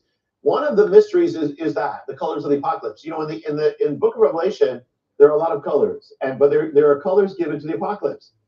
The first one is the white horse for conquest. The second one, the red horse for war. The third one, the black horse for famine, and the fourth one, the green horse, pale or green horse for death. So those are the colors of the apocalypse, which ultimately are going to center on Israel in the book of Revelation. But the amazing thing is the colors of the apocalypse have been appearing all over the world. And they've been appearing wherever there's hatred for Israel, whenever there's rage against Israel, where there's a gathering, they will gather around a banner. And the banner, which happens to be the flag of Palestine, is white for the white horse, red for the red horse, black for the black horse, and green for the green horse. And the thing is, every nation that has those colors, that configuration of colors in their flag, it marks them as an enemy of the nation of Israel. Yeah, no, that's unbelievable. I mean, I knew a little bit, like maybe like one flag, but not so many different flags. And now, what's the connection with the invasion of Israel described in Ezekiel? I mean, because everyone's talking about when is the Ezekiel war going to happen, and I didn't realize some specifics with October 7th. Yeah. For those who don't know, Ezekiel actually gives a specific prophecy of an invasion of Israel. And it's clearly for the end times. It says after Israel has been gathered back from the nations, it says in the latter days, this will happen. So, and he mentions the names of by their ancient names, the lands, and we can identify a whole bunch of them from their ancient names or the lands. And, one of them is Cush or Sudan, biblical Ethiopia. Another one is Put or Libya, North Africa. Another one, Togarmah, and a number of others are Asia Minor or Turkey. And then there's the whole issue of Russia. But he specifically mentions Iran, Persia. And so here's the thing. I didn't realize this. Now these nations have never directly attacked Israel. Other nations around them, but in ancient days they were a little bit away from Israel. So it's weird that Ezekiel mentions these ones that are far away in many ways. And the thing is, they never did. But Ezekiel says they're all going to partake in an invasion of Israel. Well, the thing is, Jenny, they actually now, for the first time ever, have. You see, Cush, Sudan was behind the invasion of Hamas of October 7th. Libya was also behind it. They funded it. They did all. Turkey was also behind it, Togarmah, and Iran was definitely behind it. And so for the first time ever, we just crossed a prophetic red line. This has never happened. It's still to come, but we crossed the line toward where we're getting there. And it mentions, for instance, Iran is going to attack Israel. Iran has never directly attacked Israel until now. For the first time in human history, now Iran has attacked Israel in the spring and in the autumn. It just happened. And so we crossed another prophetic line. It is accelerating. Right. The stage is set. And more than ever before. Now, what's the ancient entity called the Tsar Paras? And you said that it actually ties in behind current and dangerous world events. Yeah, one of the things that the book opens up, it's kind of like, you know, Jenny, I know we know this, but still, you know, there's so many people, including believers, who don't realize how much this is so. But behind everything that's happening, there's a spiritual realm, and there's a prophetic realm, and there's mysteries. And when you take away the veil, it all makes sense. And the thing is, there's an ancient entity that's mentioned in the Hebrew scriptures. It's called the Sar Paras. And the Sar Paras, it exists. It's an entity. It's demonic, and it exists to war against Israel and stop God's purposes from being fulfilled in Israel, particularly for the last days. And the thing is, it's called Sar Paras. Well, Sar means master, ruler, or general. Paras is the ancient word for the nation of Iran. So the Bible is saying there's an actual entity that is connected to the nation of Iran. And so if you want to understand what's going to happen, if you want to understand what's going on, why is Iran, first of all, so obsessed with Israel, with destroying Israel? Because it's being moved by an entity that exists to destroy Israel. And why is Iran, the government and the system, I'm not talking about all the people, but why is it so demonic in what it tries to get destruction, it foments, you know, destruction all over? And because it's being moved by this being, this entity. The Bible reveals it thousands of years ago. And you know the other thing is that you know, Iran actually, when Israel first came back, was a friend of Israel. But then this turn happened. It took over, and it became this arch enemy of Israel. And the thing is that, you know, nations of the world, they try to keep, you know, Iran in control. But you cannot negotiate with a demonic entity. You cannot use diplomacy. You know, I mean, you could try, but that's not going to solve it. And the other thing is, so that's why Iran's obsessed. Now, the other thing is that on the other side, the Bible also reveals there's an ancient entity that is connected to Israel, and it's called the Sar Yisrael, or the general of Israel. And this entity, the Bible says, is there to protect Israel, especially in the last days. So what is it? Well, the name of this entity, it means in Hebrew, who is like God. But in Hebrew, the way you say that is Michael, or Michael. Michael, the Bible says he's actually defending Israel. And so the thing is, you know, when all these things are going on in the Middle East, you know, behind it, on one hand, is Iran and the Sar Paras. Hezbollah, behind Hezbollah is Iran, and is the Sar Paras. Behind Iran, you know, behind October 7th was Hamas, but behind Hamas is Iran. Behind Iran is the Sar Paras. You know, it's all there. It's all connected. And when Iran, you know, they launched all those missiles to attack Israel, most of them were struck down before they ever came to the land. Now, there's someone who studied the Iron Dome, and they said there's no way the Iron Dome could have done that in that span of time. But we know someone who can. And the thing is that the Bible reveals there's someone who's actually warring in the heavenlies. So you have these two entities warring in the heavenlies. That's why on earth, the two nations are at war. And yet, you know, so behind all these things are the Sar Paras. On the other hand, behind the defense of Israel is the Israeli Defense Forces. Behind the IDF, the Israeli Defense Forces, is the Sar Yisrael. Behind the Sar Yisrael is Messiah. Right, and when you really look at it in the natural, I mean, how could Israel even be surviving when there's so little? What, the size of New Jersey? Yeah. So you have to know that it's very, very supernatural. Now, what's the ancient mystery behind the sudden death of the Iranian president? Yeah, the head of Iran at the time of all those missiles, who approved all those missiles going in, was a man named Ebrahim Raisi. Now, think about it.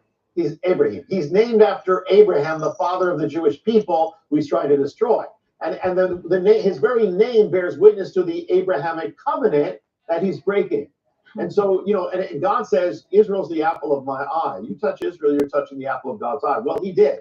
He sent all those missiles in, and you know, after he did it, around 30 days later, he was struck down dead.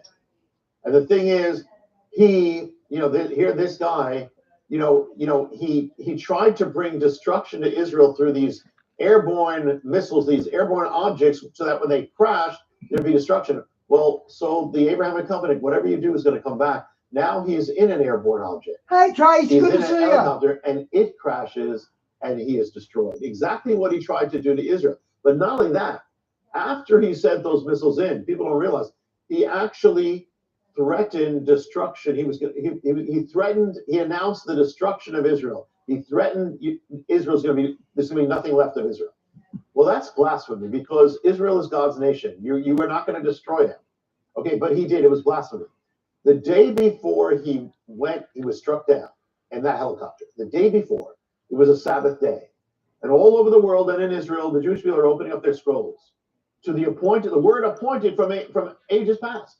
What was the word? The word ends with saying, the man who spoke the blasphemy shall be struck down. The next day he was. And not only that, but God, in Ezekiel 38, when he talks about the different nations that are going to attack Israel, one of them is Iran, and Iran is the first one to ever do it, actually do it directly. He says, I will bring you against the mountains, and you will fall upon the mountains. Well, when Ibrahim Raisi was struck down, he was brought down literally on the mountain. Yeah, I knew that. Fell upon the mountain. It's so very specific. Okay, now there's just like so many exciting things. So that's why I'm wanting to get so much in. So what's the connection between the Temple Mount, October 7th, the Antichrist, the 5 red heifers, the secret of the Mount? Yeah, there's so much here. Well, the thing is, the Temple Mount is the ground zero of prophecy. It's where everything is going to, it's where the Antichrist is going to go. It's where the temple is going to go. It's where Messiah is going to reign from. So just by that, it's going to be warred against. There's going to be a spiritual war against this. You know that. And the enemy is going to do everything to fight to not let God's purposes happen on that mount. And so it's not an accident that right now, Jewish people are not technically allowed to go up there and worship, on that mountain. The enemy has kept it. He said, he's kept control of it. Well, if anything threatens that control, the enemy is going to go crazy. All hell, the dragon is going to go crazy. Well, people don't realize. Have you seen that Navy general that's a transgender? Gee, I hope he got the sack. But something actually happened. It was months before October 7th, and it was on a Hebrew holy day. It was Passover.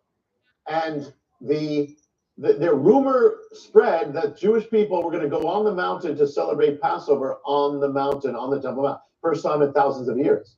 Well, that caused all hell broke loose on the Temple Mount. And it was that led Hamas to issue a threat to Israel. Don't worry, Diane. I know when the Three Stooges are in chat. Israel saying, because of this, we are going to basically you're playing with fire and basically threaten revenge. The revenge was October 7th for the Temple Mount. And the thing, it wasn't just Hamas, it was the dragon. He's saying, you touch my mount, you touch that, I claim it, you touch it, I'm gonna go crazy, I'm gonna wreak havoc. October 7th was from the Temple Mount. In fact, when Hamas gave their statement about why they did October 7th, they said it was because of the Temple Mount. It said because you tried to do this and you tried to celebrate your sinister festivals on it. I heard it was something to do with the red heifers. Sinister. I mean, it's the devil talking. And they also, in one of their statements, they mentioned the red heifers. They said because of those cows, those red cows, who's going to be threatened over cows? Well, the dragon is, because he knows what it means. So in fact, Jonah, not only that, but also people don't realize behind Tracy, Diane's the leader of the chat. behind the calamity of 9/11 was also the Temple Mount and prophecy. Temple Mount, actually, when Osama bin Laden said why he did it, it was almost the same words that Hamas used 20 years later when they said why they did October 7th. So in both events, it said it was because of the Temple Mount, he said. So this is not bin Laden, it's not Hamas, it's the dragon.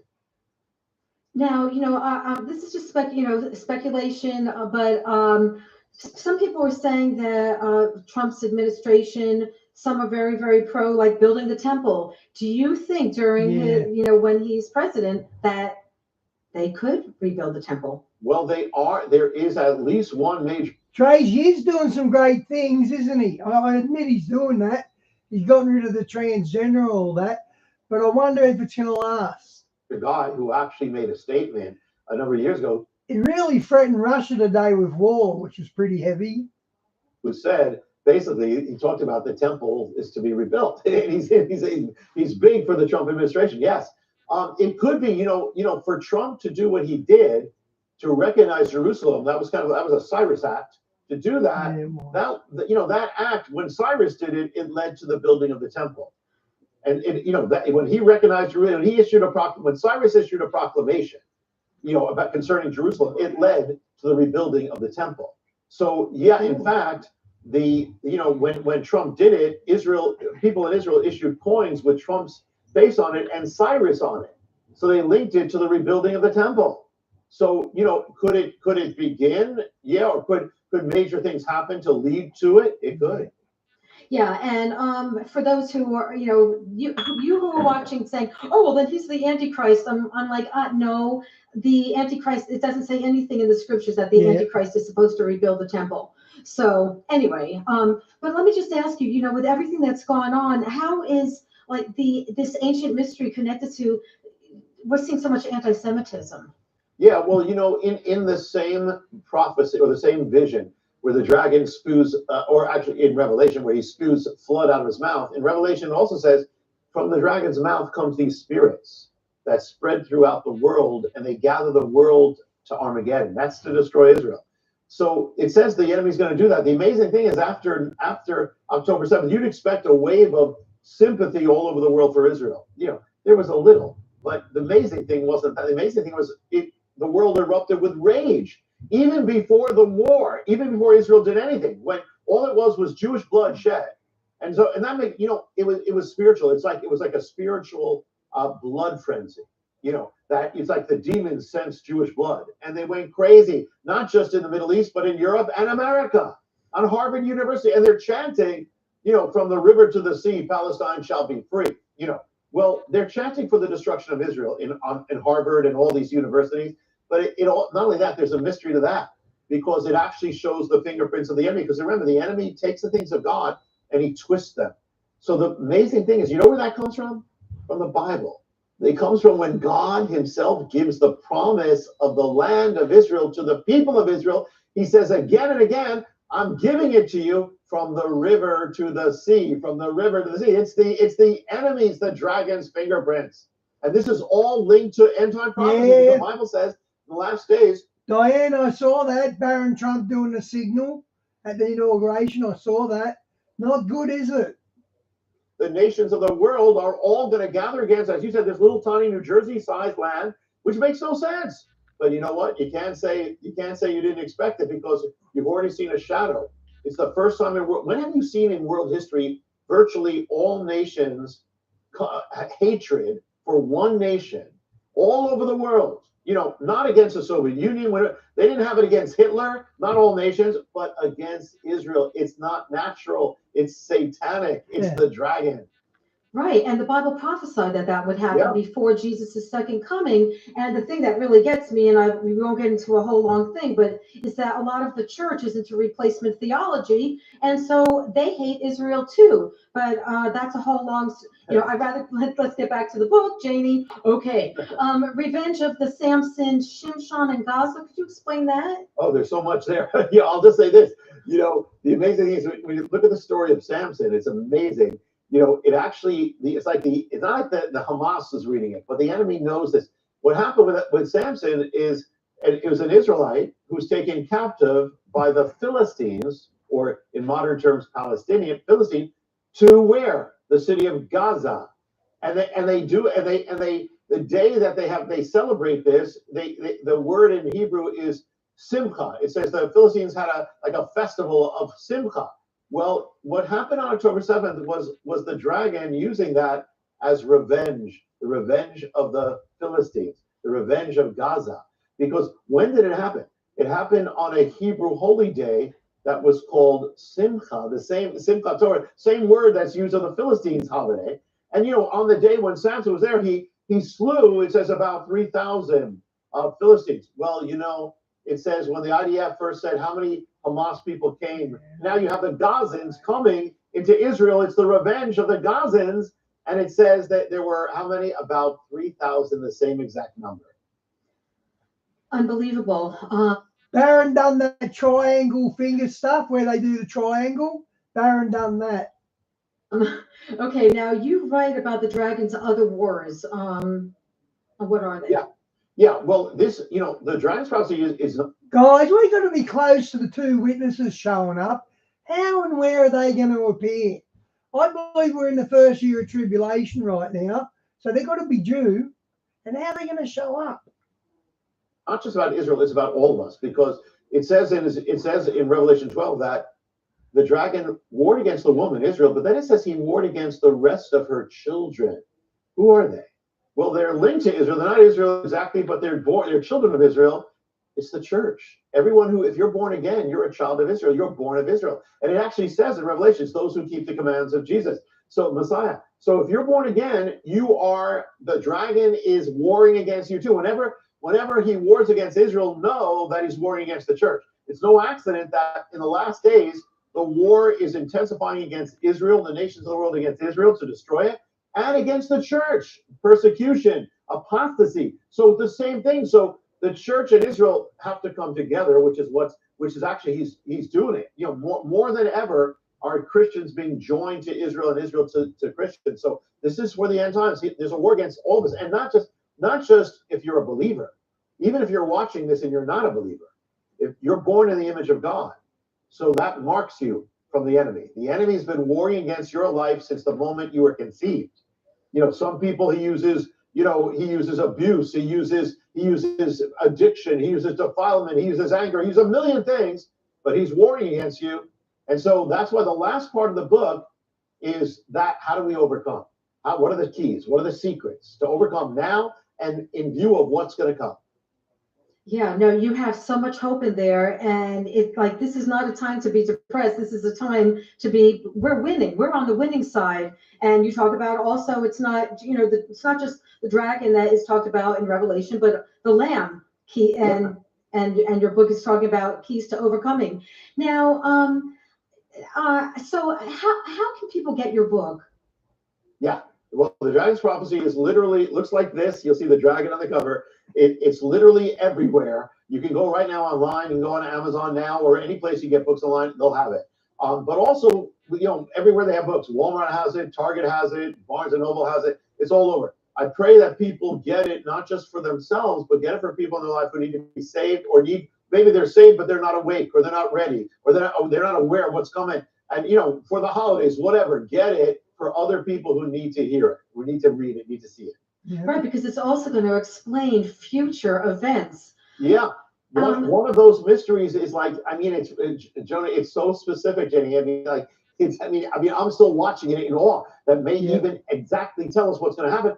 And then how do we prepare? How can we overcome? What are the tactics the enemy is using against you? And how do you overcome it?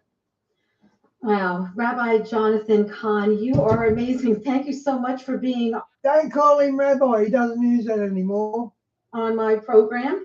And everyone has to get a copy of this book. It explains so much. And I really believe it's going to open up people who are saved. It's going to open up your eyes and also see you'll be on the watch of what's happening in the future. But unsaved people, this is going to open up their eyes too. So Thank you so much. Janie, thank you always, and also, just a quick thing, if people want to get in touch, it's Hope of the World is the ministry, which sends out free teachings, prophecy, updates, all that. Just go online, it's hopeoftheworld.org, they'll bless you.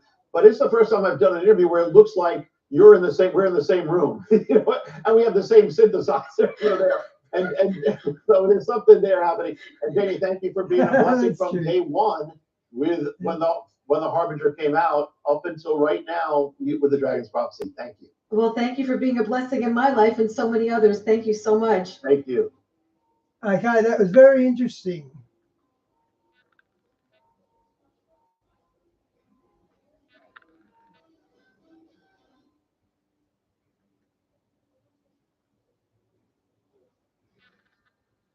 Get back on deck in just 40 minutes with the all-new Cabot's Easy Deck. New Barocca Hydrate. Long-lasting hydration starts in 5 minutes. Available in the hydration aisle. Actually, a ton of other things as well. I'm going to get more into it on my main channel and sort of do a deep dive on it more so. But we're going to get into a little bit of. I got that lined up next. We also have unprecedented weather. We're going to get into that as well, and actually a ton of other stuff. Just all the other things that have been going on of recent as well. Let's just get into this. We'll start with this here. We have here, of course, unprecedented winter storm paralyzes Gulf Coast with record-breaking snow even in Florida. And this, of course, came out today.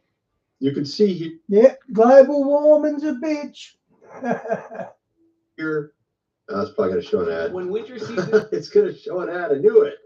They never just let you. emergencies. They never just let you watch what they're showing on the screen, do they? No, they never do. A major winter storm slammed the U.S. Gulf Coast Tuesday, blanketing parts of the region largely unaccustomed to extreme weather. With record-breaking snowfall, we also have had extreme temperatures. Yesterday, it was extremely cold here where I live. It was like -17 or some ridiculous thing. I even went to the gas station and the pump was broke. I think probably because of the weather. I don't know. But one of them was broke. Anyway, you can see here lots of pileups as well. All recent, all within the last couple of days, some of them last 18 hours. You have here a video. Let's just watch this one really quick.